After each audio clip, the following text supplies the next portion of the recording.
निर्दलीय पंचायत सदस्य समेत सैकड़ों कार्यकर्ता तृणमूल कांग्रेस में हुए शामिल।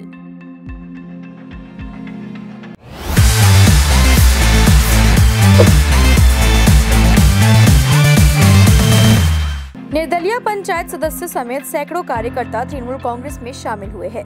यह बैठक रविवार रात को फुलबाड़ी 2 नंबर ग्राम पंचायत के जोटियाकाली इलाके में एक योगदान कार्यक्रम का आयोजन किया गया। तृणमूल कांग्रेस के डाबग्राम फुलबाड़ी ब्लॉक अध्यक्ष देवाशीष प्रमाणिक का हाथ थामकर निर्दलीय पंचायत सदस्य शफीउर रहमान के साथ लगभग 500 लोग तृणमूल कांग्रेस में शामिल हुए। इस संबंध में तृणमूल कांग्रेस के डाबग्राम फुलबाड़ी ब्लॉक अध्यक्ष देवाशीष प्रमाणिक ने कहा कि पिछले पंचायत चुनाव में टिकट नहीं मिलने पर हमारी पार्टी के कार्यकर्ताओं ने निर्दलीय उम्मीदवार के रूप में चुनाव लड़ा था। उन्होंने पंचायत चुनाव जीता भी था। आज पंचायत सदस्य समेत करीब 500 लोग तृणमूल कांग्रेस में शामिल हुए। उन्होंने कहा कि लोकसभा चुनाव से पहले इस योगदान से पार्टी की ताकत काफी बढ़ गई है। শফিউর রহমান আমাদের দলেই ছিল, তৃণমূল কংগ্রেসে ছিল। যাই হোক, টিকিট না পেয়ে রাগ করে নির্দলে দাঁড়িয়েছিল। ও নির্দল থেকে নির্বাচিত হয়েছিল। তা যাই হোক, ঘরের ছেলে আমাদের ঘরেই চলে আসলো। ওর সমস্ত লোকজন নিয়ে প্রায় 500 লোক নিয়ে আজকে যোগদান করলো।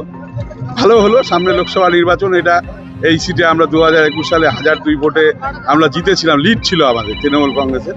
আমরা মনে করি যে এইবার আজকে যোগদান করার পরে 19 তারিখে যে নির্বাচন আছে তাদের নির্মল চন্দ্র রায় আমাদের যে তৃণমূল কংগ্রেসের প্রার্থী কমসে কম এখানে 1400 থেকে 1500 ভোটে জিতবে, এটা আমরা মানে ধরে নিতে পারি।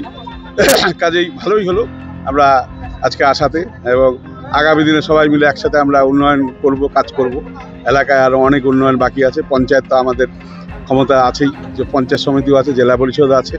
এবার লোকসভার এমপিটা আমরা জানি জলপাইগুড়িতে মানুষ চাইছে না বিজেপিকে, এবং জয়ন্ত রায় 5 বছরে জিতেছিল, 5 বছরে কোনো উন্নয়ন করেনি।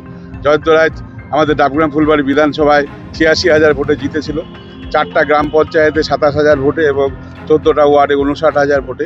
59 আর 27 মিলে 86,000। কিন্তু একটা সাংসদ যেই দলেরই নির্বাচিত হোক, সে সিপিএম হোক, কংগ্রেস হোক, তৃণমূল হোক, বিজেপি হোক, বছরে 5 কোটি টাকা উন্নয়নের জন্য পায়। সেই 5 বছরে 25 কোটি টাকা পেয়েছিল জয়ন্ত রায়। কিন্তু 25 কোটি টাকা পেয়ে এখানে যে 86,000 ভোটে জিতেছে, মনে 86 টাকার কাজও করেননি, এবং 5 বছরে এলাকার লোক ওনাকে চেনেন না, ওনাকে দেখেননি। কাজেই ওই হিন্দুত্বর জিগির তুলে ধর্মের ভিত্তিতে ওরা ভোটটা পেয়েছিল। ওরা মনে করছে এইবারও 2024 সালে আমরা ধর্মের ভিত্তিতে ভোট পেয়ে যাব। এটা ভুল ধারণা। মানুষ ভুল বুঝতে পেরেছে। আমার ঘরে যদি খাবার না থাকে, ধর্মের কথা বলে মানুষ আর শুনবে না। এলাকার উন্নয়ন, মমতা বন্দ্যোপাধ্যায় প্রত্যেকটা মানুষের বাড়িতে খাবার পৌঁছে দিচ্ছে, প্রত্যেকটা মানুষের বাড়িতে লক্ষ্মী ভাণ্ডার পৌঁছে দিচ্ছে, প্রত্যেকটা বাড়িতে লেখাপড়ার ছাত্রদের লেখাপড়ার দায়িত্ব নিয়েছেন। কাজেই মানুষ তৃণমূলের পক্ষেই আছে, মমতা ব্যানার্জির পক্ষেই আছে। এবং 19 তারিখে সমস্ত মানুষ যারা এর আগে বিজেপিকে ভোট দিয়েছিল, আমরা মনে করি আমাদের ডাবগ্রাম ফুলবাড়ি বিধানসভা যারা ভোটার তারা ভগবান, তারা আমাদের গণদেবতা। গণদেবতা সবাই সিদ্ধান্ত নিয়েছেন। আমরা মমতা ব্যানার্জি যে ধরনের কাজ করতেছে ওয়েস্ট বেঙ্গলে, এনার পিছনে এনার হাত শক্ত করার জন্য আমি তৃণমূল পার্টি যোগ করলাম। আমি আগে কোনো পার্টিতে যাইনি, জিতার পর থেকে দলের নির্দেশ ছিল, টিকিট আমাকে দেয়নি দল থেকে। তারপরে আমাকে নির্দল থেকে গ্রামের মানুষ বলতেছে উন্নয়ন করতে হবে, মমতা ব্যানার্জির কাছে যেতে হবে। আমি সেই মাথা পেতে নিয়ে আবার তৃণমূলের দলে যোগ করলাম। 531 ভোটে জিতেছিলাম, তো এটা হচ্ছে 309, এখন হয়েছে 313। এখন 313 হয়েছে। আগে আমি পঞ্চায়েত ছিলাম, আগে আমি পঞ্চায়েত ছিলাম। গ্রামের মানুষ বলছে যে তুমি দাঁড়াও, কিছু কাজ হবে তোমার দ্বারায়। আর দলের থেকে আমি টিকিট পাইনি, এই জন্য আমি দাঁড়াইছিলাম নির্দল থেকে। আমি দেখতেছি মমতা ব্যানার্জি যে ধরনের কাজ করতেছে, তাই এনার হাত মজবুত করতে হবে। এটা বিজেপির হাতে দিলে ছেড়ে দিলে হবে না, রাগারাগি হতেই পারে। তৃণমূল আমরা সব একই দলে। আমি 2009-এ এসেছি, তাও গ্রামের মানুষ বলছে না আবার ওখানেই যোগ দিই, কিছু কাজ হবে গ্রামের। প্রায় আমাদের এখানে প্রায় 1000 মতো। হ্যাঁ, আগেও আমি জিতেছি, 1002 ভোটে জিতেছিলাম।